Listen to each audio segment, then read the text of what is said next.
ഇപ്പോൾ A Rahim M P ചേരുകയാണ്. ശ്രീ റഹീം,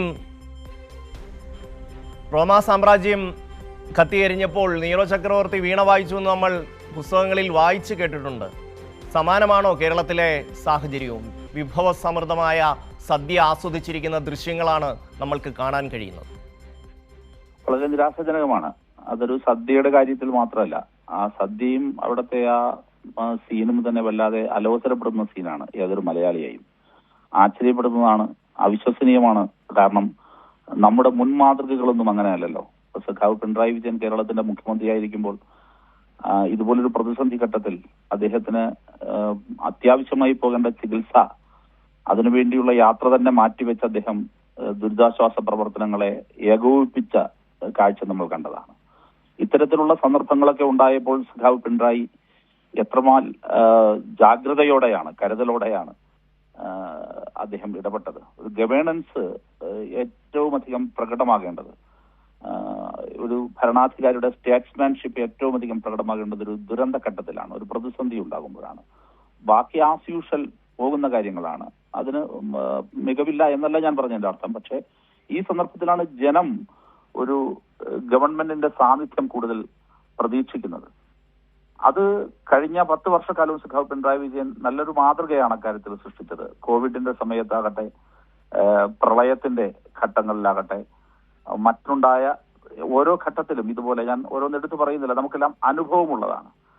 അത്തരം മാതൃകകൾ കണ്ടു ശീലിച്ച കേരളത്തിന് ഇത്തരമൊരു കാര്യം, ഇന്നലെ കണ്ട കാഴ്ച യഥാർത്ഥത്തിൽ അവിശ്വസനീയമായിരുന്നു. ഞാൻ ഇന്നലെ ഒരു യാത്രക്കിടയിലാണ് ഈ ദൃശ്യങ്ങൾ കാണുന്നത്. ഞാൻ വളരെ ഓപ്പണായി പറഞ്ഞാൽ, ഇത് ദൃശ്യം സാമൂഹ്യ മാധ്യമത്തിൽ കണ്ടപ്പോൾ ഞാൻ എന്റെ ഓഫീസിനോട് ഇത് ക്രോസ് ചെക്ക് ചെയ്യണം, ഇത് ശരിയാണോ എന്ന് ഒന്നുകൂടി പരിശോധിക്കൂ എന്നാണ് പറഞ്ഞത്. കാരണം അവിശ്വസനീയമായിരുന്നു. പരിശോധിച്ചത് ശരിയാണെന്ന് പറഞ്ഞിട്ടും എനിക്ക് വിശ്വസിക്കാൻ, ഉറപ്പിക്കാൻ വേണ്ടിയിട്ട് ഞാൻ പൊന്നാനിയിലെ പാർട്ടിയുടെ ഏരിയ സെക്രട്ടറി തന്നെ വിളിച്ചു ചോദിച്ചു, ഇതെന്താ, ഇതിങ്ങനെ സംഭവം ഉണ്ടായോ അവിടെ, ഇത് ശരിയാണോ എന്ന് ചോദിച്ചപ്പോഴാണ് ഗ്രൗണ്ടിൽ നിന്ന് കിട്ടുന്ന വിവരം ശരിയാണെന്ന്. ഞാൻ സത്യം പറഞ്ഞാൽ ആശ്ചര്യപ്പെട്ടു പോയി. ഇങ്ങനൊരു അനൗചിത്യം കേരളത്തിന്റെ മുഖ്യമന്ത്രി കാണിക്കുമോ? അത് കേരളത്തിന്റെ ഒരു കൾച്ചറിന് ചേർന്നതല്ലല്ലോ അത്. അങ്ങനെയാണ് ഞാൻ പിന്നീട് അതിനോട് പ്രതികരിക്കാൻ തയ്യാറാകുന്നത്. യഥാർത്ഥത്തില് പിന്നെ തിരക്കുമ്പോൾ മനസ്സിലാക്കാൻ കഴിയുന്ന കാര്യം, സമൂഹത്തിന്റെ വ്യത്യസ്ത കോണുകളിൽ നിന്നെതിരെ ശക്തമായ പ്രതിഷേധം ഇപ്പൊ ഉയർന്നു വരുന്നുണ്ട് എല്ലാ മലയാളികളുടെയും ഭാഗത്ത് നിന്ന്. ഇന്നലെ തിരക്കിയപ്പോൾ കണ്ടൊരു കാര്യം, മറ്റൊരുപാട് പരിപാടികളിലായിരുന്നു അത്രേ അദ്ദേഹത്തിന്. അദ്ദേഹം ഇന്നലെ മറ്റ് വിവിധ പരിപാടികൾ ഈ പറയുന്ന മലപ്പുറം ജില്ലകളിലൊക്കെ ആയിരുന്നു, കോഴിക്കോട് ജില്ലയിലും മറ്റൊക്കെ ഉള്ള പരിപാടികളിലായിരുന്നു. മാറ്റിവെക്കാൻ കഴിയുന്ന പരിപാടികളൊക്കെ ഉണ്ടായിരുന്നുള്ളൂ കേട്ടതിൽ നിന്ന്. ഇനി അഥവാ അതല്ല, ഇനി എത്ര മാറ്റിവെക്കാനാകാത്ത കാര്യമാണെങ്കിൽ പോലും മാറ്റിവെച്ച് പൂർണ്ണസമയം നിൽക്കേണ്ടതുണ്ട്. തന്നെയുമല്ല, മറ്റൊരു കാര്യം കൂടി ഞാൻ ശ്രദ്ധിച്ചത്, രാവിലെ മാധ്യമങ്ങൾ വളരെ ആശങ്കയോടുകൂടി മൈക്ക് പിടിക്കുന്നുണ്ട്. എന്താണ് ഇതിനെക്കുറിച്ച് പറയുമ്പോൾ എന്റെ ഓഫീസ് ബ്രീഫ് ചെയ്യുമെന്നാണ് അദ്ദേഹം പറഞ്ഞിട്ട് പോകുന്നത്. അങ്ങനെയാണോ പറയേണ്ടത്? പിന്നെ കാണുന്നത് ദുരന്ത നിവാരണ അതോറിറ്റിയുടെ വൈസ് ചെയർമാൻ, അതിന്റെ ചുമതല വഹിക്കുന്ന ഉദ്യോഗസ്ഥൻ സംസാരിക്കുന്നുണ്ടായിരുന്നു. അദ്ദേഹം വളരെ കോമ്പറ്റന്റ് ആയ ഉദ്യോഗസ്ഥൻ തന്നെയാണ്, അതിലൊന്നും തർക്കമില്ല. പക്ഷേ അദ്ദേഹം അല്ലല്ലോ പറയേണ്ടത്, അദ്ദേഹം അല്ലല്ലോ പറയേണ്ടത്, അല്ലെങ്കിൽ അദ്ദേഹം മാത്രമല്ലല്ലോ പറയേണ്ടത്. മുഖ്യമന്ത്രി പറയേണ്ടത് മുഖ്യമന്ത്രി പറയണ്ടേ? മുഖ്യമന്ത്രി ഏകോപിപ്പിക്കേണ്ടത് മുഖ്യമന്ത്രി ഏകോപിപ്പിക്കണ്ടേ? ഇത് മുഖ്യമന്ത്രി ഏകോപനത്തിലേ ഇല്ല. അദ്ദേഹം വിരുന്ന സൽക്കാരത്തിലും മുൻകൂട്ടി നിശ്ചയിച്ച അദ്ദേഹത്തിന്റെ മറ്റ് പരിപാടികളിലുമാണ് എന്നുള്ളത് അനൗചിത്യമാണ്, ഉത്തരവാദിത്തരാഹിത്യമാണ്. അദ്ദേഹത്തിന്റെ ഉത്തരവാദിത്വം നിർവഹിക്കാത്തതാണ്. അപ്പൊ അദ്ദേഹത്തെ ഓർമ്മപ്പെടുത്താനുള്ളത് 2 കാര്യങ്ങളാണ്. ഒന്ന്, മുൻ മാതൃകകൾ കണ്ടു പഠിക്കണം അദ്ദേഹം. 2, ഭരണഘടനാപരമായ അദ്ദേഹത്തിനൊരു ഉത്തരവാദിത്തമുണ്ട്.